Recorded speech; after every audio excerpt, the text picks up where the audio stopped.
الحمد لله رب العالمين والعاقبة للمتقين والصلاة والسلام على سيد الأنبياء وأشرف المرسلين وعلى من وعلاهم وتبعهم بإحسان إلى يوم الدين أجمعين، أما بعد. وقد قال الله سبحانه وتعالى إلى والإكرام بحبيبه عليه الصلاة والسلام: إن الله وملائكته يصلون على النبي يا أيها الذين آمنوا صلوا عليه وسلموا تسليما. اللهم صل على سيدنا محمد وعلى آله وصحبه أفضل صلواتك مع عدد معلوماتك وعليه وسلم.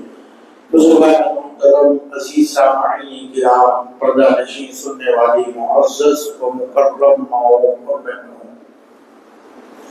اللہ سبحانہ و تعالی کا بے پناہ فضل و کرم ہے کہ اس نے ہمیں حضور سراپائے نور شافعی و مشہور امام الانبیاء و رسول حضور اپنی مرتبت آقا نامدار مدنی تاجدار سرور کائنات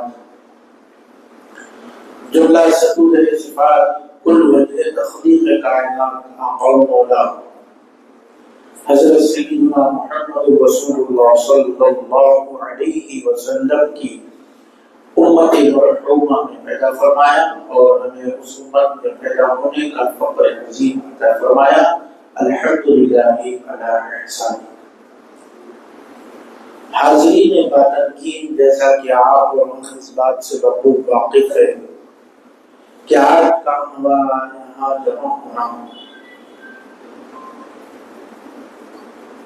اس غرض اور نیت سے ہے کہ تذکرے مولائے کائنات علی اللہ رضی اللہ تعالی عنہ کہ شہزادوں کا تذکرہ ہو، بالخصوص شہید اعظم امام علی مقام امام حسین علیہ السلام اور شہدائے کربلا کا تذکرہ ہو. تو میں آپ سے چند گزارشات عرض کرتے ہوئے اپنی گفتگو کا سلسلہ جاری رکھوں گا. سب سے پہلی بات کہ ہم ہندوستانی ہیں. ہندوستان میں اسلام کا سب سے زبردست اور بڑے پیمانے پہ دین اسلام کا جو کوئی کام کیے ہیں تو سر فہرست حضور خواجہ معین الدین چشتی اجمیری رضی اللہ تعالی عنہ کا نام مبارک آتا ہے. آپ کی محنتیں کاوشیں اگر نہ ہوتی تو خدا نخواستہ کہاں اللہ ملیہ کے ناموں میں ہمارے بھی نام ہوتے ہیں. تو حضور غریب نواز رضی اللہ تعالی عنہ نے دین اسلام کی شمع کو ہندوستان میں روشن فرمایا. ظاہر ہے جس سے کلمہ پڑھے اسی سے عقیدہ لیں گے، اسی سے سیکھیں گے، ان کے ہی طریقے کو اپنائیں گے. نہیں ہمیں تو اپنی طریقہ بنا لیں گے. نیا ایک شخصیت ہے وہ دین اسلام بتا رہی ہے، ہم کو کلمہ پڑھایا ہے تو انہی کے عقیدے پہ ہوں گے سارے ہندوستانی مسلمان. تو میرے آقا مولا سرکار غریب نواز رضی اللہ تعالی عنہ نے سب سے پہلے امام علی مقام کے متعلق آپ کو اور ہم کو عقیدہ دیا. شاہ است حسین باد شاہ است حسین دی نست حسین دی پناہ است حسین سردار نگار دست دست یزید حقا کے بنا لا الہ است حسین. یہ اگرچہ جو فارسی ہے لیکن اس کا ترجمہ سمجھ لیجیے. غریب نواز رضی اللہ تعالیٰ عنہ ہندوستان کے تمام مسلمانوں کو بتا رہے ہیں کہ دیکھو میں نے تم کو کلمہ پڑھا کر مسلمان بنایا، تمہارے عقیدے کو درست کرنا بھی میرا کام ہے. تم یہ مت سمجھو کہ وہ سلطنت یزید کی تھی، بادشاہ یزید تھا. شاہ است حسین بادشاہ است حسین حسین ہی شاہ ہے، حسین ہی بادشاہ ہے، دینست حسین دی پناہ است حسین، حسین ہی دین ہے، دین کو پناہ دینے والا بھی حسین ہے۔ بڑی عجیب بات ہے،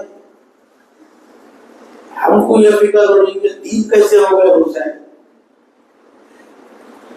بڑی نواز جب کہہ رہے ہیں اتنا بڑا جملہ آپ کو ہم کو دے رہے ہیں تو ان کی کچھ فکر ہے، ان کی کچھ حدیثوں پہ نظر ہے، تبھی تو کہہ رہے ہیں دی نست حسین دی پناہ است حسین۔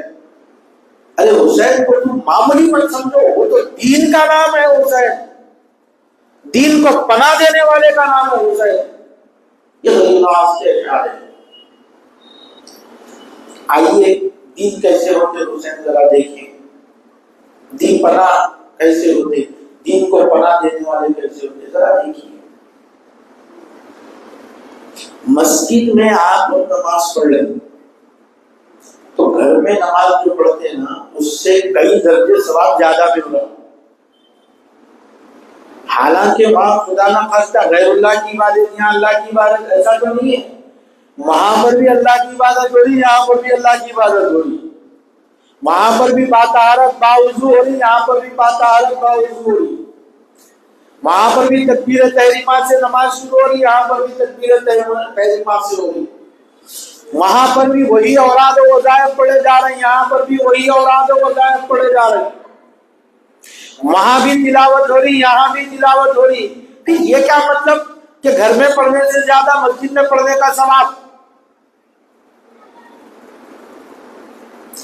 تو معلوم ہوا بندہ مومن جب مسجد کے لیے نکلتا ہے تو اپنے گھر کو پیٹ کرتا ہے، اللہ کے گھر کی طرف رخ کرتا ہے، اپنے گھر کی طرف پیٹ کرتا ہے۔ تو یہ اعلان ہے کہ میں بیوی، بچے، دوست، احباب، کاروبار، پیسہ، ساری چیزیں پیٹ پیچھے پھینک کر اللہ کی طرف نکل رہا ہوں۔ اسی لیے مسجد میں پڑھنے کا ثواب دگنا ہو جاتا ہے، ثواب زیادہ ہو جاتا ہے۔ اب بندہ مسجد میں آیا، نماز کے لیے کھڑا ہوا، اللہ اکبر تکبیر تحریمہ پڑھا، بات ہی اللہ کے قرب میں پہنچ گیا، اللہ کے قرب میں پہنچ گیا، قرآن کی تلاوت کی، رکوع کیا، جیسا جھکا اللہ سے اور قریب ہو گیا، جتنا جھکتا جاتا اتنا قرب مولا پاتا جاتا، رکوع کیا اللہ کے قریب ہو گیا، سجدہ کیا اور قریب ہو گیا، بس کسی کا وجود ہی نہیں، میں اللہ ہی اللہ معاملہ چل رہا، قریب ہے سجدے کی حالت میں۔ یہ آپ کی ہماری کیفیت ہے، عام لوگوں کی کیفیت ہے، جتنا جھکا اتنا اللہ کے قریب جا رہا۔ اب بتائیے نبی کی نماز ہوگی تو کیا ہوگی؟ نبی کتنا قرب میں پہنچیں گے اللہ کے، تکبیر کے ساتھ کیسے قریب ہو جائیں گے، رکوع کے ساتھ اس سے زیادہ قریب ہو جائیں گے، سجدے کی حالت میں اس سے زیادہ قریب ہو جائیں گے۔ نبی کی قربت اللہ کی بارگاہ الہی میں نبی کے جلوے کتنے قریب ہوں گے وہ، آپ اندازہ لگائیے۔ یہ سچویشن حالت نماز میں نبی کے ساتھ، شیخ الاسلام حضرت علامہ مدنی میاں کا ایک شعر یاد آ رہا ہے، حضرت فرمائے سمت پیمبر پشت نبی پر، سمت پیمبر پشت نبی پر، اور حالت ہے سجدے کی، آقا نے تسبیح بڑھا دی، آقا نے تسبیح بڑھا دی، بیٹا ہی کچھ ایسا ہے۔ ہمارے گھروں میں عورتیں نماز پڑھتی ہیں،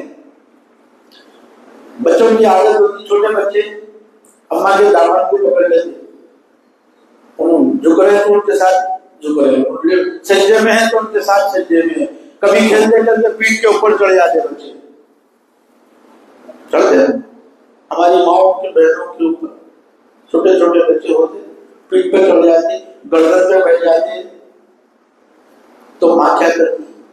تسبیح پڑھتی، سبحان ربی الاعلیٰ، سبحان ربی الاعلیٰ، سبحان ربی الاعلیٰ، 3 تسبیح ہو گئے، اٹھ جاتی، 5 تسبیح پڑھی، 7 تسبیح پڑھی، ہاں تسبیح ختم ہوئی، اٹھ جاتی۔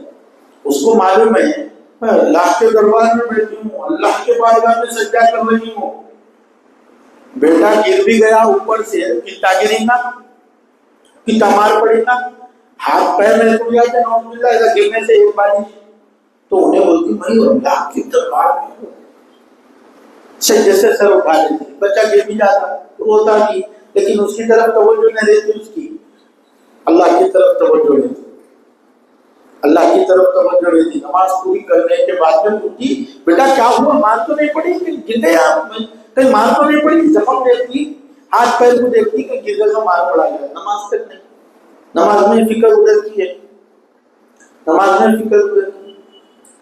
آقا کریم صلی اللہ علیہ وسلم مدینہ منورہ میں امامت فرما رہے ہیں، سیدنا امام علی مقام امام حسن و حسین دونوں میں سے کسی ہے، حدیثوں میں دونوں کا تذکرہ آیا ہے، امام حسن کے متعلق بھی آئی حدیث یہ، امام حسین کے متعلق بھی آئی، دونوں میں سے کسی کی بھی ہو، دونوں بھی ہمارے سر کے تاج ہیں، دونوں بھی شہزادے ہیں، دونوں بھی ہمارے آقا ہیں، دونوں بھی نوجوانان جنت کے سردار ہیں۔ بہرحال آج حضرت امام حسین کا تذکرہ ہے، انہیں پر آپ وہی حدیث شریف کا ذکر کریں گے۔ امام حسین مسجد نبوی میں تشریف لائے تھے، دیکھیں کہ نانا جان سجدے میں ہیں، امام حسین کھیلتے کھیلتے سجدے کی حالت میں حضور کے پشت پہ سوار ہو گئے۔ میں آپ سے عرض کر رہا ہوں حالت سجدہ میں بندہ قرب الہی پاتا ہے، آپ کی ہماری طرح بندگی کی بات کر رہا ہوں، اور پھر حالت سجدہ میں نبی ہو تو ان کے خلق کے کیا کہنے، ان کے خلق کے کیا کہنے۔ امام حسین پشت پہ بیٹھے ہوئے ہیں، حضور اکرم صلی اللہ علیہ وسلم تسبیح پڑھ رہے ہیں، سبحان ربی الاعلیٰ، سبحان ربی الاعلیٰ، سبحان ربی الاعلیٰ۔ خیال آ رہا ہے ابھی حسین اترے نہیں ہیں، ابھی حسین اترے نہیں ہیں، تسبیح زبان سے جاری ہے، دل میں حسین کا خیال آ رہا ہے، زبان پہ تسبیح ہے اللہ کی، دل میں خیال ہے حسین کا، ذرا توجہ چاہ رہا ہوں۔ امام علی مقام کا کیا مقام ہوگا جو نبی نے ان کے لیے تسبیح کو بڑھا دی، اور دوسری طرف توجہ لے جا رہا ہوں، حسین علیہ السلام باوجود مقام و مرتبے کے نبی نہیں ہے، امتی ہے، نبی کے خیال میں امتی کے آنے سے نبی کی نماز میں کوئی فرق نہیں آیا نبی کی نماز خراب ہو گئی، فاسد ہو گئی، وہ لوگ کافر ہو جاتے ہیں، نبی کی نماز خراب ہو گئی وہ تو یہاں ہمارا ایمان خراب ہو جاتا ہے۔ نبی کے خیال میں امت کے آنے سے نبی کی نماز میں فرق نہیں آیا۔ یہ کتنے بےہودے ہیں جو یہ کہتے ہیں حالت نماز میں نبی کا خیال آیا تو نماز فاسد ہو جاتی۔ ارے نالائق، ذرا خیال تو کر، نبی کے خیال میں امتی آنے سے نبی کی نماز فاسد نہیں ہوئی تو امت کے خیال میں نبی کے آنے سے نماز فاسد کیسے ہوگی؟ نماز تو سب نمازوں کی امام بن جاتی ہے، سارے نمازوں کی امام بن جاتی ہے۔ تو میں عرض کر رہا تھا پشت نبی پر سکتے نبی بیٹھے ہوئے اور تذکرہ ہو رہا ہے اللہ کا، سبحان ربی الاعلیٰ، اے اللہ تیری ذات بڑی عظمت والی ہے، بلند و بالا ہے، اور دل میں خیال ہے حسین ابھی اترے نہیں ہے۔ کتنی تسبیح پڑھی؟ 3، 5، 7، 9، 11، 13، کتنی پڑھی؟ اتنی پڑھی جب تک کہ حسین پشت سے نہیں اترے، اتنی پڑھی۔ امام حسین اتر گئے، نبی نے سجدے سے سر اٹھایا، نماز ختم ہوئی، صحابہ کرام تشریف لائے، عرض کیے یا رسول اللہ صلی اللہ علیہ وسلم کیا سجدے کو طویل کرنے کی آیت نازل ہو گئی؟ سجدہ طویل کرنے کا اللہ کی طرف سے پیغام آ گیا، حکم آ گیا، یا پھر آپ پر وحی نازل ہو گئی جس کی وجہ سے سجدہ طویل ہوا، یا کوئی اور بات تھی؟ ہم تو سمجھ رہے تھے کہ آپ کی روح جس میں انور سے قفص انصری کی طرف پرواز کر گئی، ہم تو بے چین ہو گئے تھے یا رسول اللہ آپ کے سجدے کے طویل ہونے پر۔ میرے آقا صلی اللہ علیہ وسلم نے فرمایا نہیں بات کچھ اور ہے، نہ آیت نازل ہوئی، نہ وحی نازل ہوئی، نہ سجدہ طویل کرنے کا حکم آیا، بلکہ میرے پشت پہ میرا نواسا حسین بیٹھا ہوا تھا، اسی لیے سجدہ طویل ہو رہا تھا۔ تو اب بتائیے مجھے نماز کیا ہے؟ دین ہے، دین، اس میں کمی زیادتی نہیں کی جا سکتی، لیکن نبی نے امام حسین کے لیے سجدے کو طویل کر کے ساری امت کو یہ پیغام دیا کہ نماز دین ہے، سجدہ دین ہے، اور حسین کے لیے سجدے کو طویل کرنا یہ بھی دین ہے۔ تو یہی عقیدے کو ہمارے آقا و مولا سرکار غریب نواز فرماتے ہیں، دین است حسین، دی پناہ است حسین۔ حسین کسی اور ذات کا نام نہیں ہے، حسین تو دین کا نام ہے۔ بتا دیے نا۔ ایک اور حدیث شریف عرض کرتا ہوں، آقا صلی اللہ علیہ وسلم خطبہ ارشاد فرما رہے ہیں، روزانہ ظہر کی نماز میں 4 رکعت نماز ادا کر رہے ہیں، جمعہ میں 2 رکعت، اور 2 رکعت کا ثواب خطبے میں، خطبہ سنو 4 رکعت کا ثواب پاؤ خطبے میں۔ خطبہ اتنا اہم ہے، آقا صلی اللہ علیہ وسلم خطبہ ارشاد فرما رہے ہیں، امام حسن و حسین سرخ دھاری دار لباس پہنے ہوئے، 4-5 سال کے چھوٹے چھوٹے بچے، ننھے ننھے قدم، مسجد نبوی میں فرش ہموار نہیں تھا، ابھی کھلبگڑا بنا باقی تھا، دونوں شہزادے ہاتھ پکڑ کے تشریف لا رہے، ایک سال کے چھوٹے بڑے تھے، کبھی ادھر لڑک رہی ہوں، کبھی ادھر لڑک رہی ہوں، دونوں آیا آ رہے ہیں مسجد میں۔ آقا روزانہ صلی اللہ علیہ وسلم خطبہ ارشاد فرما رہے ہیں، خدا کی قسم میرے آقا اگر عبور اقدس سے جنبش فرماتے تو کسی ایک صحابی کو حکم دیتے تو سارے صحابہ دوڑ جاتے حسنین کریمین کو گود میں لینے کے لیے، لیکن آقا کریم نے ایسا نہیں کیا، خطبے کو موقف کیا، خطبے کو روکا، ممبر سے اترے اور امام حسن و حسین کو گود میں اٹھایا، پھر قریب لا کے بٹھایا، پھر سے جا کے خطبہ دیے۔ بتلانا مقصود یہ ہے خطبہ دین ہے اور امام حسن و حسین کی محبت بھی دین ہے، یہ بتلانا مقصد ہے، یہ بتلانا مقصد ہے۔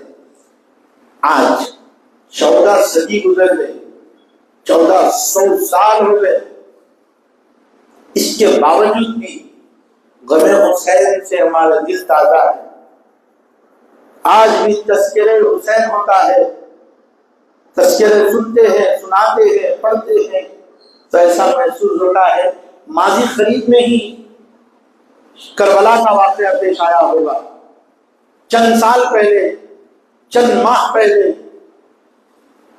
آج بھی غم حسین تازہ ہے، سنتے ہیں تو دل بھر آ جاتے ہیں، آنکھوں سے آنسو بہ جاتے ہیں، خیال ہوتا ہے 1400 سال کے بعد میں ہم گناہگار تذکرے حسین سنتے ہیں تو دل بھر جاتا ہے، آنکھ بھر جاتی ہے، بے چین ہو جاتے ہیں، بے قرار ہو جاتے ہیں۔ اتنی دور رہنے کے بعد امت کا یہ حال ہے، وہ تو قریب تھے لوگ، امام حسین کو سر کی آنکھ سے دیکھا، نبی کو دیکھا کہ حسین کندھوں پہ بیٹھے ہیں، نبی کو دیکھا کہ حسین پشت نبی پہ سوار ہے، نبی کو دیکھا کہ اپنی زبان حسین کو چساتے ہیں، نبی کو دیکھا حسین کے حلق کو گالوں کو چومتے ہیں، نبی کو دیکھا کہ حسین سے کھیلتے ہیں، اپنے سینے پہ سوار کراتے ہیں. تو وہ لوگ کیا امام حسین سے محبت نہیں کرتے؟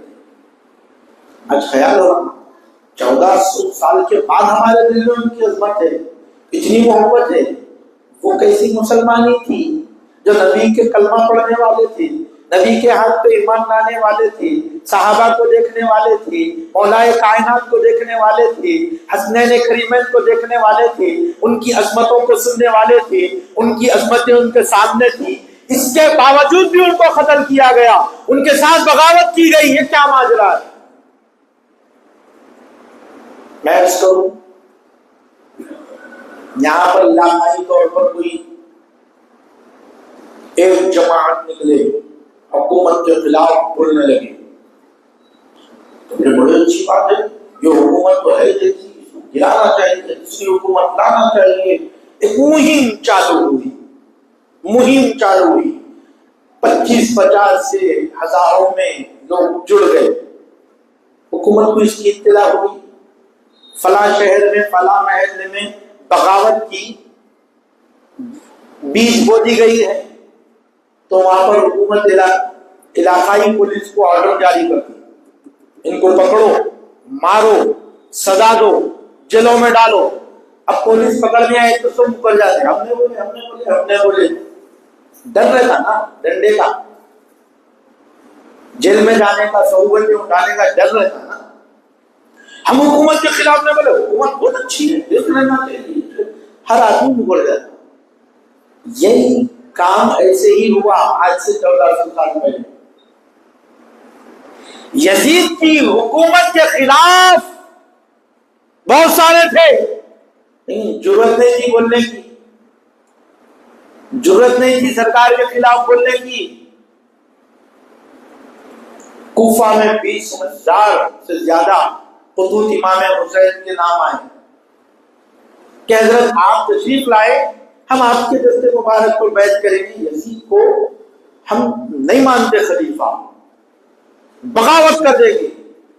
امام حسین اطمینان میں امام حجت کے لیے حضرت مسلم کو روانہ فرمایا کوفہ کی طرف. جاؤ دیکھو ان کی بات میں کتنی سچائی ہے، جاؤ دیکھو. حضرت امام مسلم تشریف لائے تو 20,000 کوفیوں نے حضرت امام مسلم کے ہاتھ پہ بیعت کی اور کہا کہ حسین آنا، امام حسین آئیں گے تو ہم سب ان کے ساتھ ہیں، ہم سب ان کے ساتھ ہیں.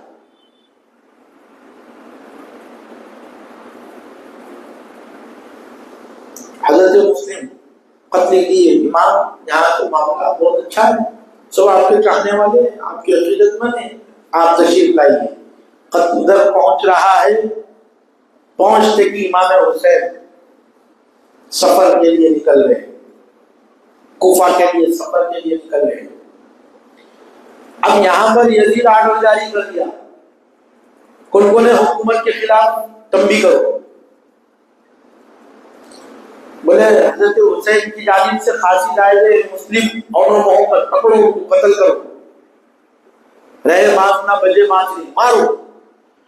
اب امام مسلم کو ڈھونڈ رہے ہیں، سب پریشان، کوئی پناہ دینے کے لیے تیار نہیں. 20,000 آدمی چاہنے والے سب کے سب مکر. کوفی لائی کوفی، کوفہ والے دھوکہ کرنے میں نمبر 1، باغی دھوکہ دے دیے، سب مکر گئے. حضرت حسین کوفہ کی طرف تشریف لائے، کربلا کی طرف. یہاں سے امام مسلم لکھے آپ مت آئیے، یہ خط جانے سے پہلے آپ قافلہ نکل چکا تھا.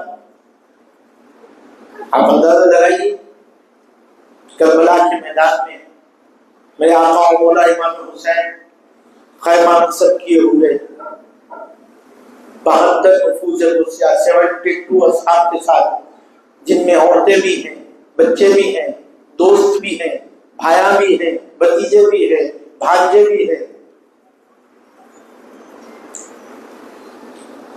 72 اصحاب کے ساتھ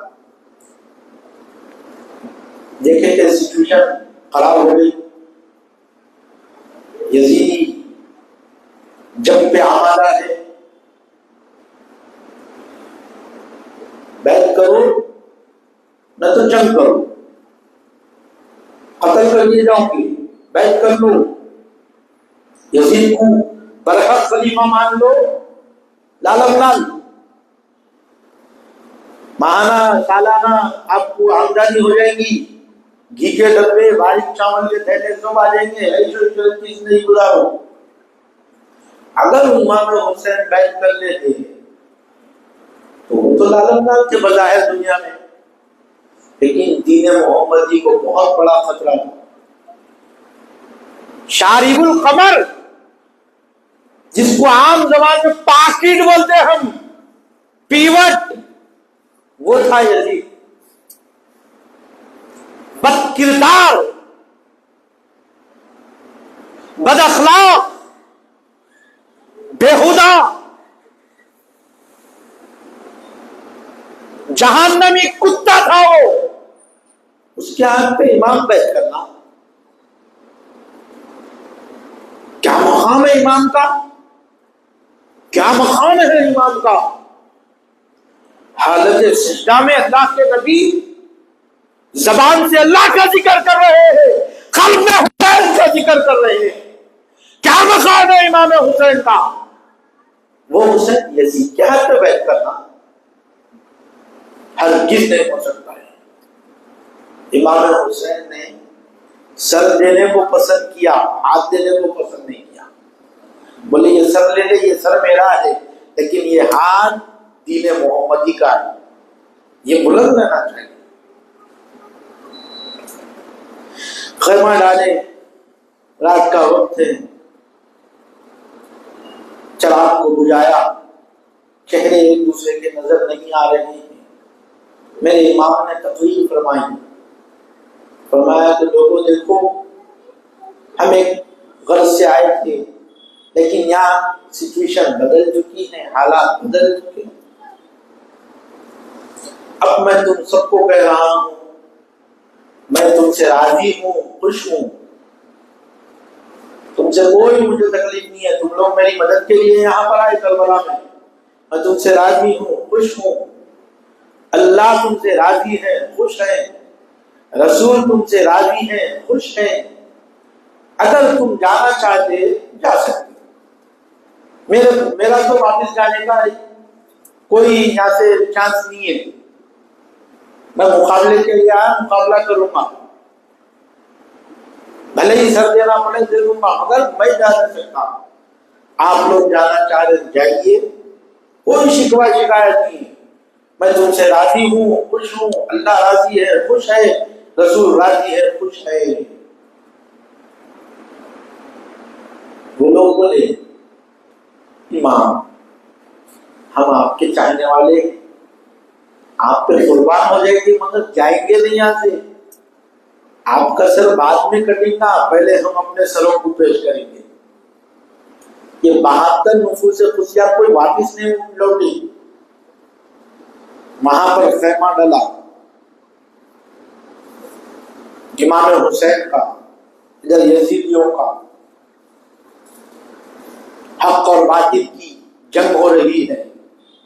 یزیدیوں میں کوئی کافرہ نہیں تھے، یہودیاں نہیں تھے، وہ بھی مسلمان نہیں تھے، ہاں وہ بھی مسلمان نہیں تھے، اذان یہاں بھی ہو رہی، اذان یہاں بھی ہو رہی، امام حسین کے خیمے میں اذان، یزیدیوں کے خیمے میں اذان، امام حسین کے خیمے میں نماز، یزیدیوں کے خیمے میں نماز، ادھر قرآن کی تلاوت، یہاں بھی قرآن کی تلاوت۔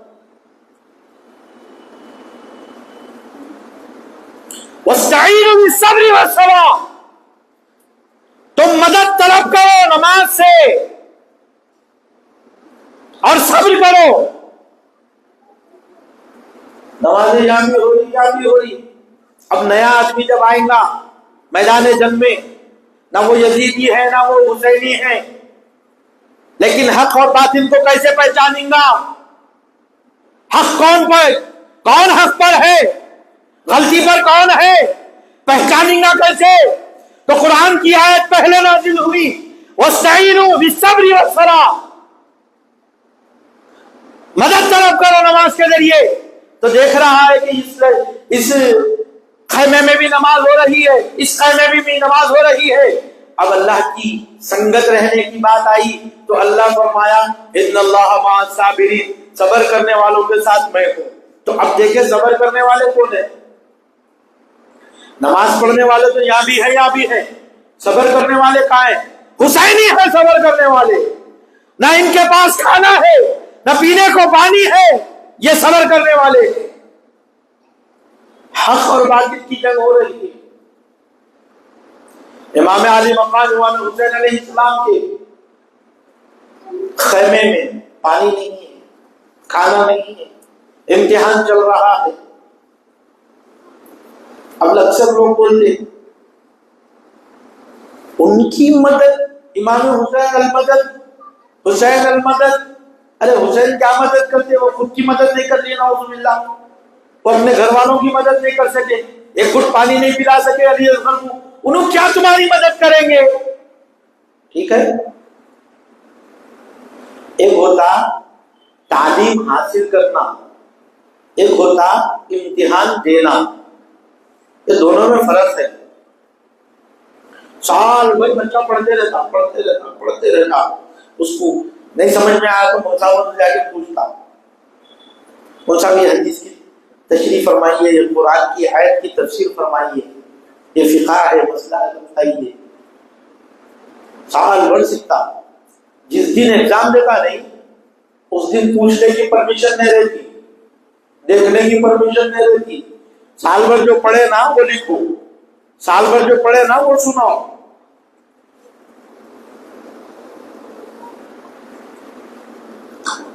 علی ان کی نسلوں میں معجزے کرامات ہیں. ان پہ پانی روکنا، ان پانی نہیں پیے، انہوں پریشان ہو گئے ہونا، یہ انتہائی حیرت کی بات ہے، جہالت کی بات ہے. آئیے ذرا ان کے جد اعلیٰ کو دیکھو، ان کے جد اعلیٰ سیدنا اسماعیل کو دیکھو، شیرخواری کے عالم میں. اما جان بی بی ہاجرہ پانی کے لیے تلاش میں لگی ہوئی ہیں. حضرت اسماعیل اپنی بھیڑیوں کو رگڑے تو اس مقام پہ جہاں پانی کا دور دور تک تصور نہیں ہے وہاں آب زمزم کا کنواں نکل آیا. ایڑیوں کی رگڑ سے چشمے پھٹ گئے. آئیے اس کے بعد یہ تو ان کے جد اعلیٰ ہے، ان کے باپ کے باپ کے باپ کے باپ کے باپ ہے. اب ان کے بیٹے کے بیٹے کے بیٹے کے بیٹے میں دیکھو آپ 12ویں پشت میں خواجہ ہند الولی عطا رسول سلطان الاولیاء معین الملت والدین جب اجمیر میں تشریف لائے تو آپ پر انا ساگر کا پانی روکا گیا. یزیدیوں کی طرح آپ پر بھی پانی روکا گیا. تو آپ بولے اچھا، اپنے مرید کو فرمائیے کوزہ لے جاؤ، کٹورا لے جاؤ، انا ساگر سے کہنا کہ معین الدین بلا رہے ہیں. تو دیکھنے والوں نے دیکھا سارا انا ساگر سوکھ گیا اور کٹورے میں پانی سما گیا. اجمیر کے لوگ سرکار غریب نواز کے سے معافی چاہے، معذرت چاہے، پانی کے لیے دعائیں کرائے تو فرمائے کہ میاں یہ کٹورا لے آ کے انا ساگر میں ڈال دو. انا ساگر میں ڈالتی انا ساگر بھر گیا.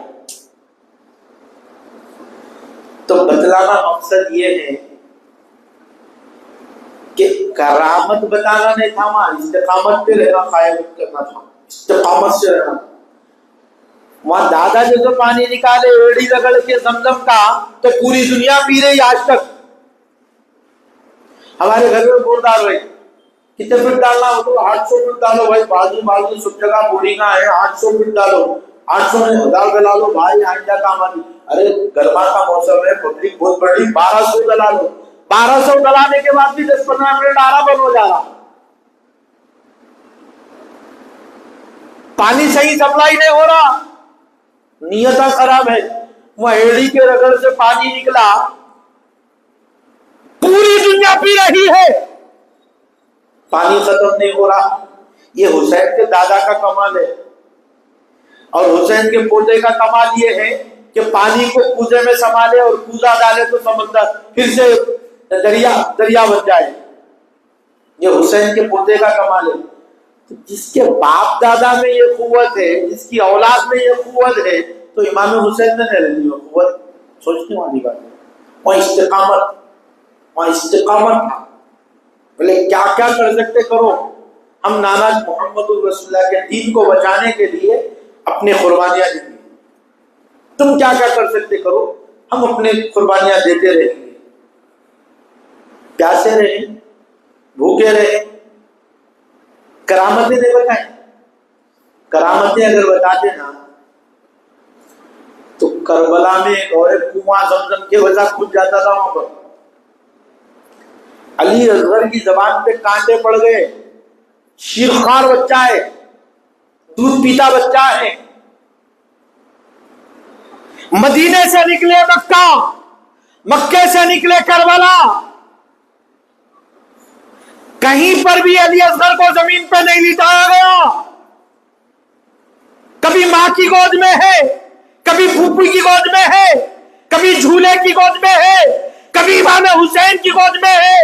حد تو یہ ہے کہ امام حسین کی گود سے قبر کی گود میں گئے، نیچے نہیں لٹائے۔ یہ خدشہ تھا امام حسین کو، اگر علی اصغر کو نیچے لٹا دیتے تو آپ بھی ایڑی لگا دیں گے تو کربلا میں ایک کنواں نکل آئے گا۔ یہاں تو استقامت امتحان دینا ہے، کرامت بتانا نہیں ہے۔ اسی لیے امام حسین نے اپنے شہزادے کو زمین پہ نہیں لٹایا۔ سیدہ سکینہ اگر اپنی اوڑھنی کو اچھال دیتی دریائے فرات کی طرف تو خدا کی قسم دریائے فرات خیمے کی طرف آ جاتا۔ امام حسین اپنے ہاتھوں کو اٹھا کے دعا کر دیتے تو دفعتاً بارش برسنے لگ جاتی۔ جن کے باپ دادا میں پاور ہے، جن کی اولاد میں پاور ہے، ان کی نسلوں میں پاور ہے، تو کیا امام حسین یہ کام نہیں کر سکتے تھے؟ برابر کر سکتے تھے۔ لیکن امام حسین نے استقامت کے ساتھ نانا محمد رسول اللہ کے دین کو بچانے کے لیے قربانیاں دیتے رہے، قربانیاں دیتے رہے۔ ذرا سمجھو بات کو، جب یزیدی لشکر تیار ہو گیا تو آپ فرمائے دیکھو ابھی بھی وقت ہے، میں تم سے لڑنے کے لیے نہیں آیا ہوں، مجھے واپس کر دو، میں اپنے گھر چلے جاؤں گا اور تم کو معاف بھی کر دوں گا۔ تو بولے نہیں، بیعت کرو نہ تو قتل کر دیے جاؤ، بیعت کرو قتل کر دیے جائے۔ امام حسین کی شہادت کے بعد پھر کوئی قتل نہیں ہوا، پھر کسی کی شہادت نہیں ہوئی، پھر اہل بیت میں سے کسی کو تکلیف نہیں پہنچائی گئی۔ اگر سلطنت کے لیے جنگ تھی تو امام حسین کے شہید ہونے کے بعد علی اور سیدنا امام زین العابدین موجود تھے نا، امام حسین کو زین العابدین بھی مار دینا تھا۔ یہ تو اور بڑا خطرہ تھا۔ امام حسین کی مسند پہ بیٹھنے والا امام زین العابدین موجود ہے، یزید کو، یزیدیوں کو اور بڑا خطرہ تھا، لیکن امام زین العابدین کو نہیں مارے وہ لوگ، نہیں قتل کیے وہ لوگ، شہید نہیں کیے لوگ۔ کیوں؟ اگر امام حسین اور ذرا پہلے شہید ہو جاتے سارا کا سارا گھر بچ جاتا، کوئی قتل نہیں ہوتا۔ ان کو قتل کرنا تھا تو صرف امام حسین کو، ان کو قتل کرنا تھا تو صرف امام حسین کو۔ امام حسین شہید ہوئے، اس کے بعد کسی کی شہادت نہیں. حالانکہ امام زین العابدین مسند نشین جانشین امام موجود ہے، اس کے باوجود بھی اس کو نہیں مارا گیا. تو ان کا مقصد سوا امام حسین تھے. تو امام حسین اگر میدان کربلا میں سب سے پہلے شہید ہوا دے تو سارے کا سارا گھر بچ جاتا. حضرت عباس بچ جاتے، علی اکبر بچ جاتے، علی اصغر بچ جاتے، حضرت قاسم بچ جاتے، حر بچ جاتے، سارا کا سارا گھرانہ بچ جاتا. کیا بات ہے، امام حسین نے عقیل میں شہید ہوئے. رحمت عالم، نور مجسم، آقائے دو جہاں، راحت قلب و سینہ صلی اللہ علیہ وسلم کے نواسے ہیں. نبی کی رحمت ذرا دیکھو تو صحیح، طائف کے میدان میں آپ پر پتھراؤ ایسا کیا گیا، جسم کا سخت ترین حصہ پنڈلی زخمی ہو گئی، پنڈلی سے خون بہ رہا، امامہ مبارک گر گیا، دندان مبارک شہید ہو گئے، سارا جسم گرد آلود ہو گیا. فرشتوں کا نزول ہوا، یا نبی اللہ اگر آپ دعا دیں تو ان کو یہیں ہلاک کر دیا جائے.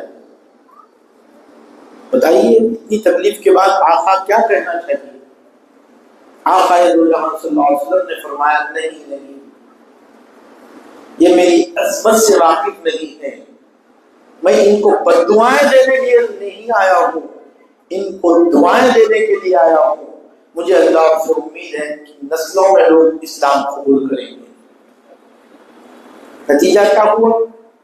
طائف میں سارے مسلمان ہیں. اسی نبی کے روا سے امام حسین یہ پیغام دے رہے ہیں کربلا میں، یزیدیوں کو بتلا رہے ہیں اگر تمہاری تلواریں خون پینا چاہتی ہے تو لو، قاسم کا خون پی لو. اگر تمہاری تلواریں ابھی تمہاری جی نہیں بھرا تو لو، علی اکبر کو لو، اسے بھی قتل کرو، علی اصغر کو لو، حر کو لو. ایک ایک کر کے اپنے گھرانے کو لٹا رہے ہیں، موتیوں کو لٹا رہے ہیں.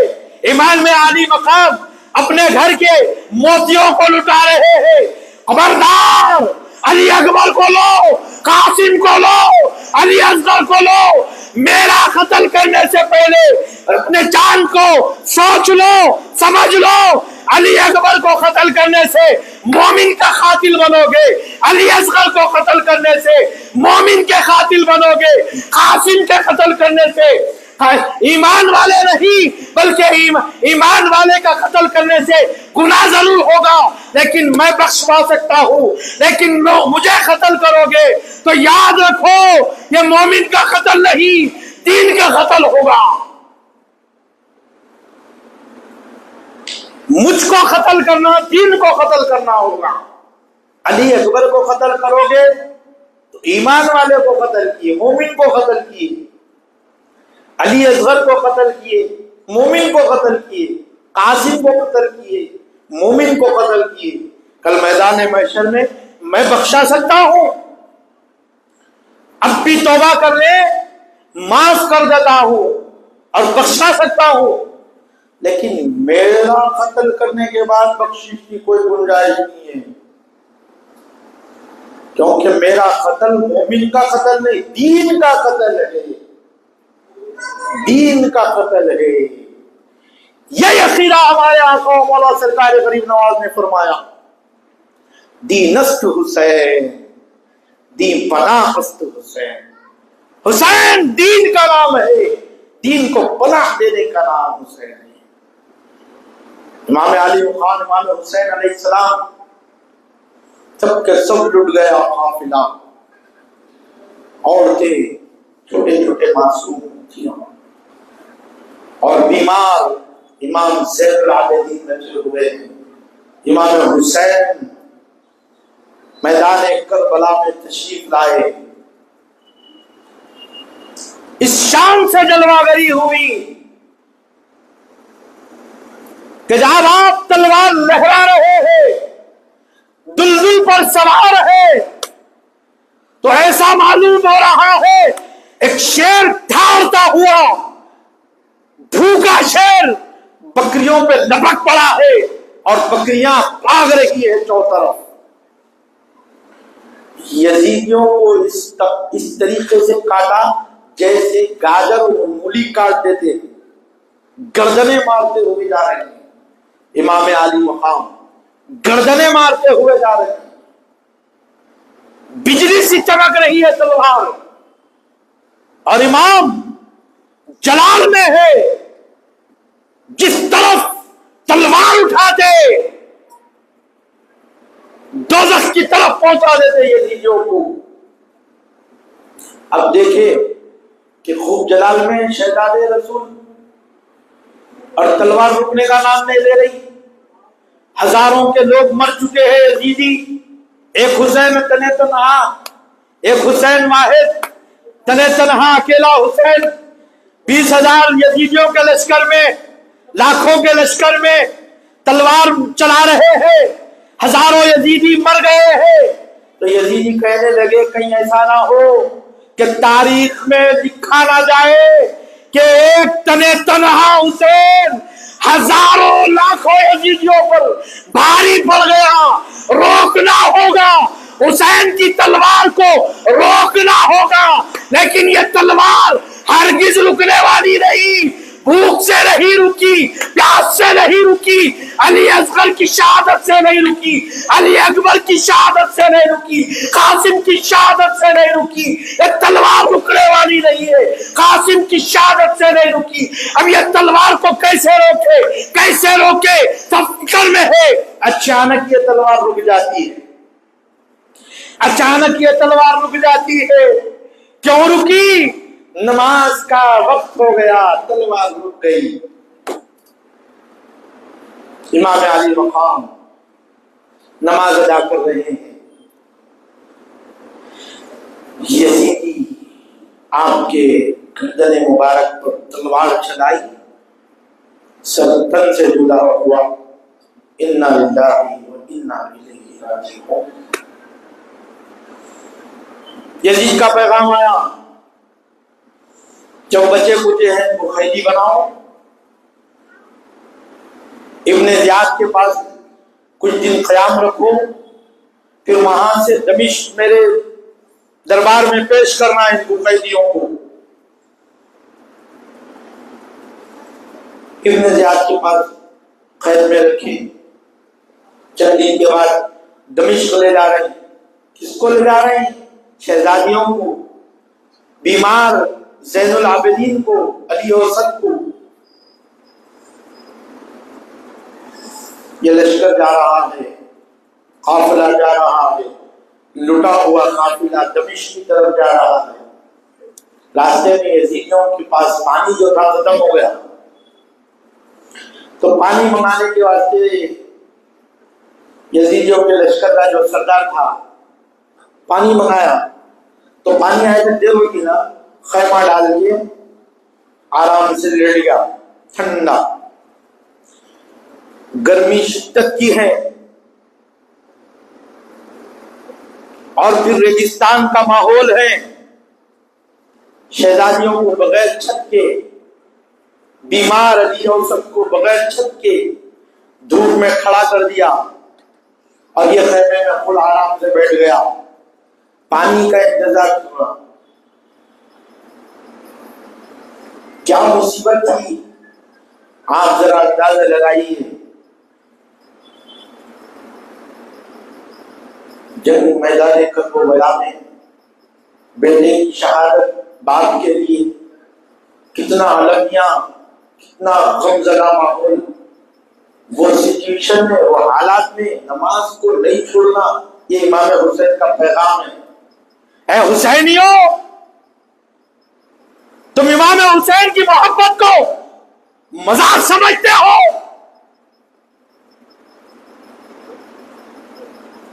اندازہ لگاؤ. کربلا کے موقع پر میرے امام نے نماز ترک نہیں کی. ہم حسینی کہنے والے کتنی ہمارے نمازیں ترک ہوتی ہیں. سچی محبت کا دم بھرنے والوں، آؤ مساجد کو آباد کرو، آؤ اللہ کے گھروں کو آباد کرو.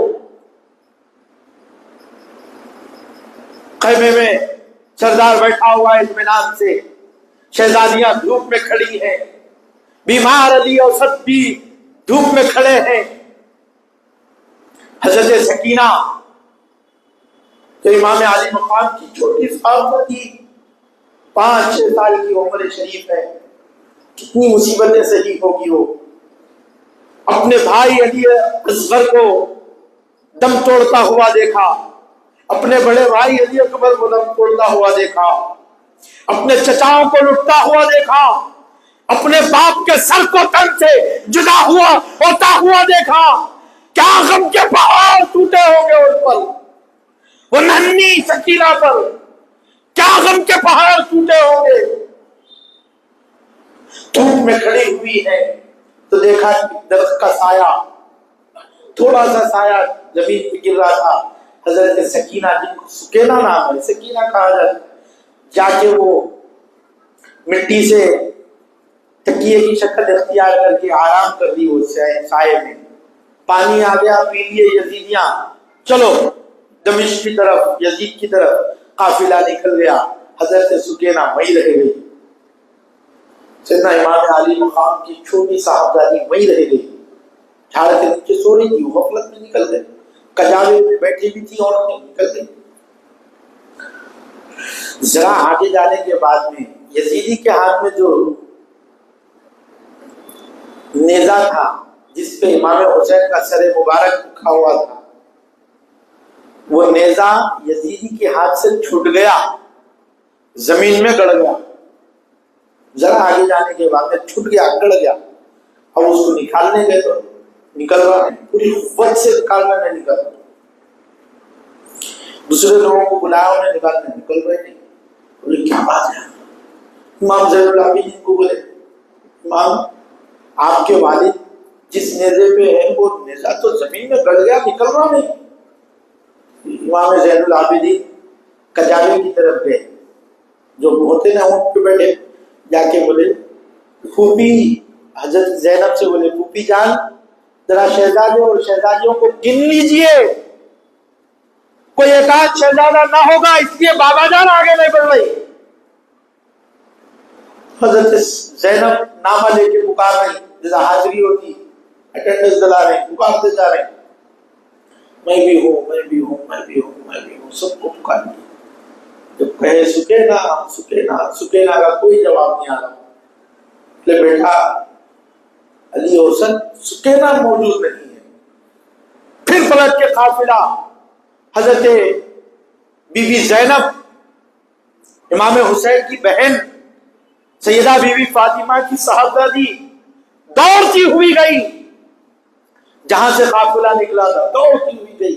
رات کا وقت ہو گیا، دوڑتی ہوئی گئی تو کیا دیکھتی ہے وہاں پر کہ ایک نقاب پوش خاتون حضرت سکینہ کو اپنی گود میں لیے ہوئے ہیں، اور حضرت سکینہ کربلا کا سارا واقعہ کہانی کی شکل میں وہ خاتون کو سنا رہی ہے، اور وہ خاتون سن بھی رہی ہے، چوم بھی رہی ہے، لپٹا بھی رہی ہے، تسلی بھی دے رہی ہے. چھوٹے بچے جیسا کہانیاں سناتے نا، بستر پہ لیٹ کے باپ کو دادا دادی بھی سنا، امام بھی سنا دے. حضرت سکینہ سنا رہی ہے وہ خاتون کو کربلا میں یہ زخم لٹ گئے، علی اکبر لٹ گئے، بابا کو کاٹ دیے، فلاں فلاں سب سنا رہی. وہ سن رہی ہے، تسلی بھی دے رہی، لپٹا رہی بھی، چوم رہی بھی. حضرت زینب آئی، بولے اے خاتون تیرا بہت شکر گزار ہے ہم کہ تو نے ہماری بچی کو اپنی گود میں سنبھال رکھا. ذرا بتا تو صحیح کہ کون ہے؟ فرمایا زینب تم مجھے بھول گئی، میں فاطمہ ہوں تیری ماں. سکینہ کو اکیلے پایا تو میں قبر میں نہیں رہ سکی، سکینہ کے لیے آئی ہوں. اور پھر وہاں سے چلے گئی حضرت فاطمہ. حضرت سکینہ کو لے کر بی بی زینب خیمے کی پھر سے قافلے میں چلی گئی. قافلہ جس طرف جاتا دمشق کی طرف جا رہا تو وہاں پر لوگ ان کو دیکھ رہے ہیں عبرت کے لیے، خوشیاں منا رہے ہیں، ڈھول بجا رہے ہیں، بانجے بج رہے ہیں. لوگوں میں یہ باور کرا دیا گیا تھا کہ حکومت کے خلاف ایک ٹولہ اٹھا تھا، حکومت ان کو شہید کر دی، حکومت ان کو قتل کر دی. ان کو کیا معلوم دمشق کے لوگ جو دین لائے ان کے گھرانے کو قتل کر دیے، وہ تو اللہ یزید کے خلاف آتے تھے. ایک ٹولہ تھا حکومت کے خلاف، ان کو مار دیے. بادشاہ سلامت اتنا بڑا کام کرے، یزید اتنا بڑا کام کرے بولے ایسا باور کرا دیے. لوگ دیکھ رہے ہیں، خوشیاں منا رہے ہیں، حکومت کی تائید میں خوشیاں منا رہے ہیں، باجے بج رہے ہیں، ڈھول بج رہے ہیں، اور ان کو بڑی تکلیف اور آر گزر رہا. امام حسین کا خط، علی اکبر کا خطر، علی اصغر کا خطر، قاسم کا خطر، اور محمد کا خطر، سارے جگہ. اور یہ خوشیاں منا رہے. تعجب ہے، کوئی مدد کرنے والا نہیں ہے. کیوں؟ وہ تو ان کی نظر میں یہ ہے کہ حکومت کے باغی تھے یہ لوگ، حکومت کے باغی تھے یہ لوگ.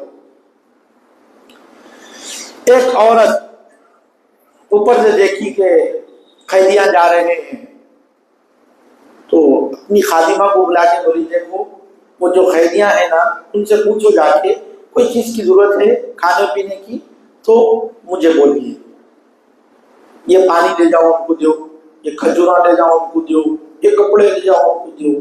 سو بھیجی وہ عورت. حضرت بی بی زینب جس کو جو چیز کی ضرورت ہے، کیا ہونا ہے کھانا، یہ کھجور لو، پانی لو، کپڑے لو، کس کو کیا کیا ضرورت ہے وہ سب دے رہے. قافلے کے لوگوں کو سب دے دیے. دیکھے بولے وہ جو بھیجے نا خاتون وہ کون ہے؟ بولے ہمارے مالک نہیں ہے، بلاؤ ان کو. بلائے. بولے دیکھو وہاں سے آ رہے ہیں کربلا سے، یہاں تک لوگ ہم پہ لوگ باجے بجائے، خوشیوں کا ماحول کرے، ہم کو کوئی مدد نہیں کرا، ایک کپڑا نہیں دیا، کوئی کھانا نہیں دیا، پانی نہیں دیا، ہم کو عبرت کے لیے دیکھتے رہے، لیکن تم ہماری مدد کرے، کیا بات ہے، کون ہے تم؟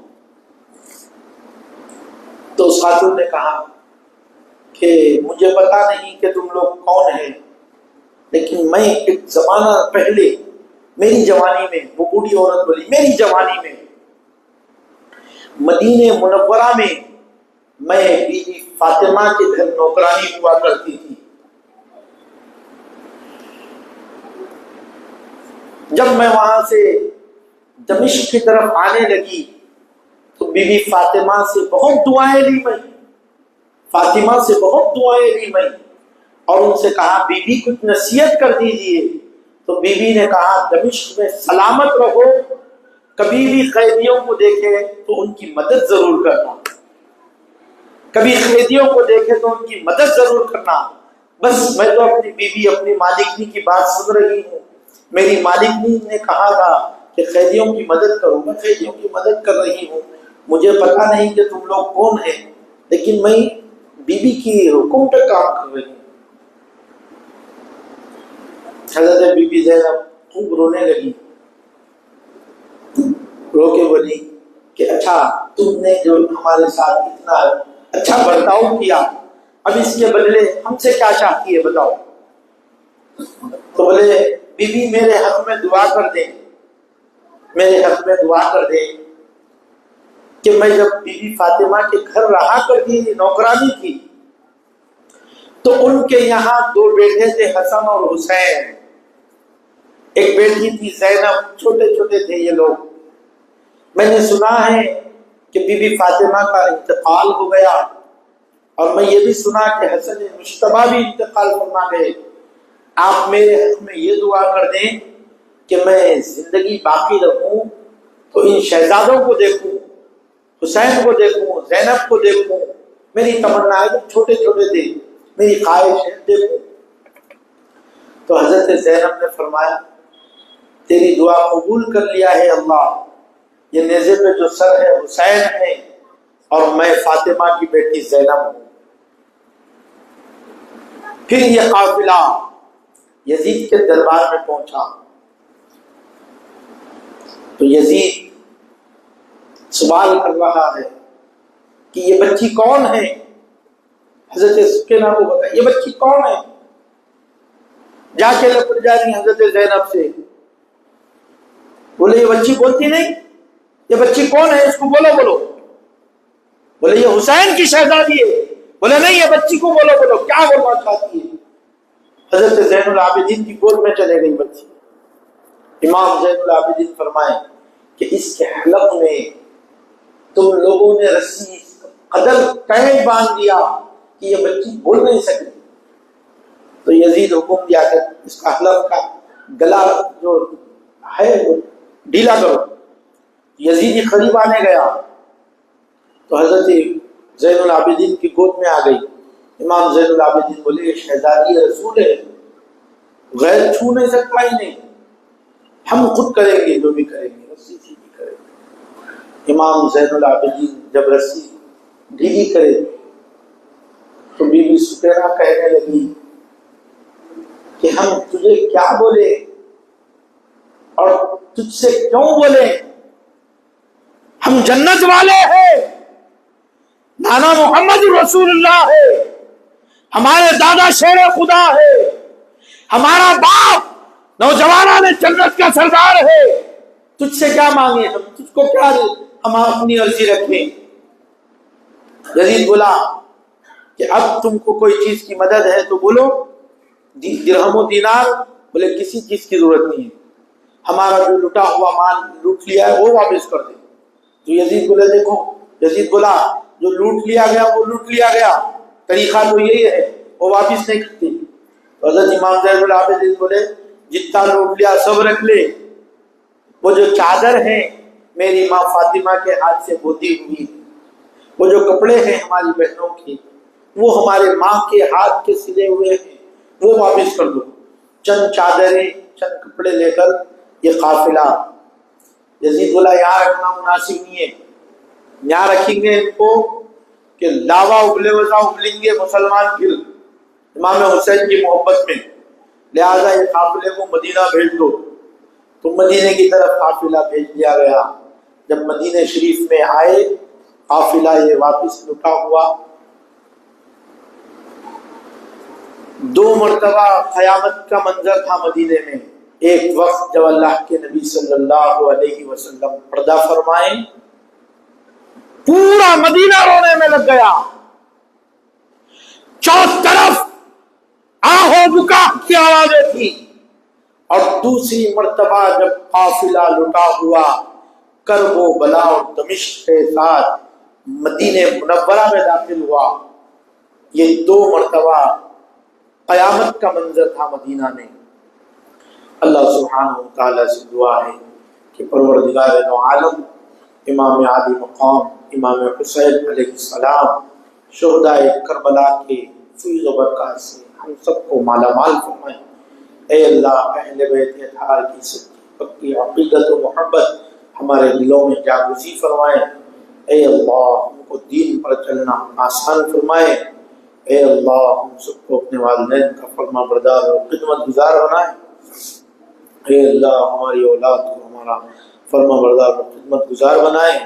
اے اللہ جو بیمار ہے شفا عطا فرمائے، جو پریشان حال ہے ان کی پریشانیوں کو دور فرمائے، جو مقروض قرضوں سے نجات عطا فرمائے، جو بے روزگار ہیں ان کو روزگار عطا فرمائے، جو روزگار سے لگے ہوئے ان کے کاروبار میں ترقی و برکتی عطا فرمائے، ہمارے مرحومین کی بخشش فرمائے، عالم اسلام میں مسلمانوں کا بول بالا فرمائے، دشمنان اسلام کو زیر فرمائے، ہم سب کی جائز مقاصد میں کامیابی و کامرانی عطا فرمائے۔ صلی اللہ تعالی وسلم علی خیر خلقہ ونور عرشہ وعلی آلہ وصحبہ اجمعین۔ الحمد للہ رب العالمین۔